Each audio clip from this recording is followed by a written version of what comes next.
तो किसकी गलती है, फेलियर किसका है? IB हमारी इंटेलिजेंस ब्यूरो को निर्देश देना चाहते हैं कि हम यूथ परेशान हो चुका है। Indian national Congress, home minister, Indian youth Congress.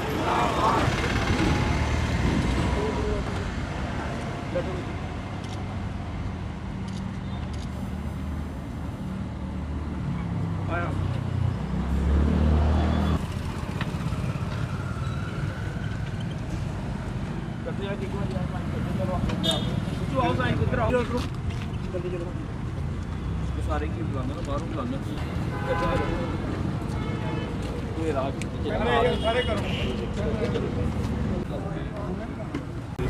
Youth Congress की तरफ से पूरे देश के अंदर और जम्मू कश्मीर यूटी के अंदर और कठुआ से लेके पूरी स्टेट तक यूथ कांग्रेस ने एक अभियान चलाया है इंडियन नेशनल कांग्रेस की तरफ से भी कि ये जो जम्मू कश्मीर के अंदर स्टेटहुड जो हमारी छीनी गई है उसको वापस बहाल करना है। ये सिग्नेचर कैंपेन इसलिए चलाई है। और ये जो इलेक्शन असम्बली के ये नहीं करवा रहे, जो भारतीय जनता पार्टी के लोग पिछले 7-8 साल से इलेक्शन नहीं करा रहे, उसके खिलाफ ये कैंपेन है। एक तो स्टेटहुड वापस की जाए, दूसरा मिलिटेंसी के ऊपर कंट्रोल किए जाए। जो आए दिन रोज़ यहाँ अटैक मिलिटेंटों द्वारा अटैक हो रहे हैं, ये हमें सरकार की नीयत के ऊपर शक है। क्योंकि जब मेंबर पार्लियामेंट के इलेक्शन हुए थे तब कोई अटैक नहीं हुआ, अब असेंबली की इलेक्शन है। ऑनरेबल सुप्रीम कोर्ट ने डेडलाइन दी है सितंबर महीने तक कि ताकि स्टेटहुड वापस की जाए और असेंबली के इलेक्शन करवाए जाएं। इनकी नीयत के ऊपर जम्मू कश्मीर LG से लेके होम मिनिस्टर से लेके प्राइम मिनिस्टर तक हमें शक है कि ये स्टेट के इलेक्शन टालना चाहते हैं। क्योंकि जो इस स्टेट के हालत हैं, ये जो मिलिटेंटों के अटैक, आज भी सुना अर्जोरी साइड पे कहीं अटैक हुए हैं, कठुआ के अंदर हो, बसोली के अंदर हो, बिलावर लोहाई मलार के अंदर हो, चाहे डोडा के अंदर हो, चाहे रामनगर की एरिया के अंदर हो, चाहे कोटा के अंदर हो, ये जो हमारी इंडियन आर्मी का जो नुकसान हो रहा है, इन भारतीय जनता पार्टी वालों को कोई फर्क नहीं पड़ रहा है। कांग्रेस के राज के अंदर अगर एक भी आर्मी का जवान हमारा शहीद हो जाता था तो ये पूरी सड़कों के ऊपर तो चक्का जाम होता था, रोडें बंद होती थी। लेकिन आज ये कहाँ सो गए?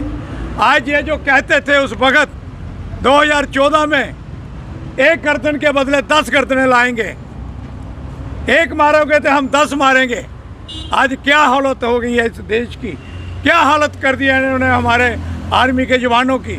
आज 5-5, 6-6 लोग, इतने ऑफिसर, ब्रिगेडियर से लेके कर्नल से लेके कैप्टन तक, मेजर तक हमारे जवान जहां इस जम्मू कश्मीर के अंदर शहीद हुए हैं, इसके खिलाफ आज जो यूथ कांग्रेस की तरफ से सिग्नेचर कैंपेन जो की जा रही है, इसके ऊपर है। आए दिन रोज़ हमारी कांग्रेस की तरफ से, कल भी हमने यहाँ शहीदी चौक के अंदर एक बहुत बड़ा प्रोटेस्ट रखा है, जो जम्मू कश्मीर कांग्रेस पार्टी की तरफ से, जिला कांग्रेस की तरफ से, जहाँ कल 11 बजे वहाँ शहीदी चौक से वहाँ एक बहुत बड़ा प्रोटेस्ट होने जा रहा है। मैं सारे आवाम को आपके माध्यम से अपील करता हूँ कि आप शरीक हों।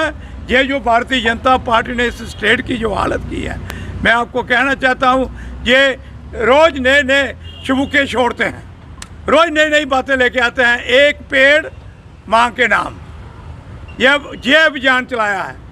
जो माँ का पेट काटा इन्होंने, वो कहाँ है?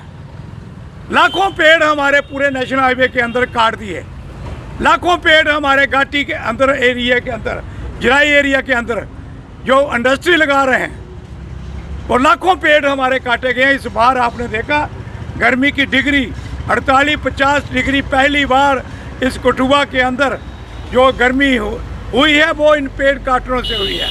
ये एक पेड़ की बात करते हैं, हम तो कहते हैं फॉरेस्ट डिपार्टमेंट से, पूरी एडमिनिस्ट्रेशन गवर्नमेंट से कि पौधे लगाने चाहिए, पौधे लगने चाहिए, लेकिन जो वहाँ का पेट काटा इन्होंने, उसको कौन पूछने वाला है। ये कठुआ चारों तरफ इर्द गिर्द इन्होंने इंडस्ट्री वालों ने घेर लिया है, और पोल्यूशन ही पोल्यूशन। जहाँ कठुआ के अंदर सेंटर में इन्हें ऊपर मरोली, उधर घाटी, उधर बरवाल, इधर तरफ सांझी, जराई और एरिया सारा कीड़ियाँ गंडियाल का सेंटर में कठुआ जिला हेडक्वार्टर है। इन्होंने इंडस्ट्री भी लगानी थी तो कहीं दूर दराज इलाके के अंदर वहाँ लगाते हैं, लेकिन 2 किलोमीटर एरिया के अंदर इन्होंने इंडस्ट्री लगाई। ज़मीनें इन्होंने, सरकार ने पता नहीं कहाँ से, गुजरात से, यूपी से लोगों को ला रहे हैं, और ज़मीनें हज़ारों कनाल के हिसाब से लोगों को दे रहे हैं। जिन लोगों ने 50-50 साल की ज़मीन जिसके ऊपर फसल लगती थी, वो भी ज़मीन लोगों से इस सरकार ने छीन ली है। ना बिजली है, ना पानी है, पूरी रात बिजली नहीं आती, किराया लेते हैं 24 घंटे का। है कि जब से आपने 370 हमारी तोड़ी है जम्मू कश्मीर से, तब से लेके आज तक जो हमारे यूथ को आपने नौकरियां जो है नहीं दी हैं, बेरोज़गारी सबसे चरम सीमा पे है इस टाइम। हमारी यही डिमांड है, जब तक आप हमारी ड्यूटी को स्टेट में तब्दील नहीं करोगे तब तक हम यूथ कांग्रेस में, आपको कहता हूँ यूथ कांग्रेस पूरा दिन रोज एक ना एक जो है प्रोटेस्ट करेगी। मैं कहता हूँ कि जो सिग्नेचर कैंपेन है एक बहुत ज़रूरी है। हम आम लोगों की बात, हम ये बात जो है होम मिनिस्ट्री तक जरूर बताएंगे। जब ये साइन कैंपेन हमारा पूरा होगा, इसको हम पास करके हम अपने होम मिनिस्ट्री में जरूर भेजेंगे। मैं साफ कहता हूँ कि 370 टूटने से हम जब सबको नुकसान जो है हमको हुआ था, हम यूथ को हुआ था। और अब एक छोटी सी बात मैं आप लोगों से ज़रूर पूछना चाहूँगा, 370 टूटने से पहले से हमें जो सुविधाएं थी, जो हम आम लोगों को सुविधा मिलती थी, क्या वो आज हमें मिल रही हैं? जो नौकरियां हम युवाओं को मिलती थी, क्या वो नौकरियां आज हम युवाओं को यूँ मिल रही है? पहले आप बिजली का बिल देख लो, आज देख लो, पानी जो बिजली थी जो हमें मिलती थी, आज क्या मिल रही है? इंडस्ट्री इन्होंने हमारे कठुआ के पास लगा दी है, जो रेड जोन इंडस्ट्री है वो भी कठुआ में लगा दिया। मैं एक लास्ट में यही बोलना चाहूँगा कि ये यूथ कांग्रेस का जब तक स्टेटहुड हमें नहीं मिलेगी तब तक यूथ कांग्रेस लड़ती रहेगी। इसके लिए हमें अपनी जान भी देनी पड़ जाए, हम कभी पीछे नहीं हटेंगे। जो हमारा मेन इशू है, the government of BJP has given more powers to the governor. Powers ज़्यादा मजबूती वह गवर्नर को दे रहे हैं, एक मुख्यमंत्री से ज़्यादा। शायद वह बौखला गए हैं। बीजेपी सरकार डरी हुई है कि आने वाले इलेक्शंस में उनका पत्ता साफ है, उनका सुपड़ा आने वाले इलेक्शंस में साफ है। बेसिकली वो दिल्ली मॉडल हमारे जे.एंड.के में लाना चाहते हैं। मैं पूछता हूँ, ये सब करने की क्या ज़रूरत है? ये जो असेंबली इलेक्शंस में हमारे मिनिस्टर्स, एमएलएस उभर कर आएंगे, इनको तो एक तरह से ये निहत्था कर रहे हैं कि वो अपने दम पर कुछ भी न कर पाएँ। दूसरा जो हमारा इशू है वो है अग्निवीर भर्ती।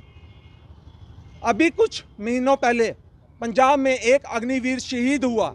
मैं उसे शहीद कह रहा हूं, मगर हमारी हिंदुस्तान की सरकार, हमारे नरेंद्र मोदी जी उसे अग्निवीर कहते हैं। एक शहीद का दर्जा नहीं दे रहे, उसे कंपनसेशन नहीं मिलेगी, उसे शहीद का दर्जा नहीं मिलेगा, उसे पेंशन नहीं मिलेगी। अग्निवीर तो एक यूज़ एंड थ्रो मशीन की तरह यूज़ किया जा रहा है। आज का ये जो हमारा सिग्नेचर कैंपेन है, ये हमने हमारी स्टेटहुड को पाने के लिए रखा है। ये जो हमारी स्टेट को यूटी में कन्वर्ट कर दिया गया, ये जो एलजी को पावर दे रहे हैं under section 55 of the J&K government act 2019, इसके अंडर ये जो सेक्शन है 55, उसको अमेंडमेंट करके ये सारी पावर्स जो हैं गवर्नर को दी जा रही हैं। वो इन पावर्स के अंडर अगर कोई एडवोकेट जनरल भी अपॉइंट करना होगा, या कोई लॉ ऑफिसर अपॉइंट करना होगा, या कोई अपील फाइल करनी होगी, उसकी परमिशन भी हमको सबसे पहले गवर्नर से लेना पड़ेगी। एक तरह से ये हमारी स्टेट के साथ जाती है, ये हम बर्दाश्त नहीं करेंगे।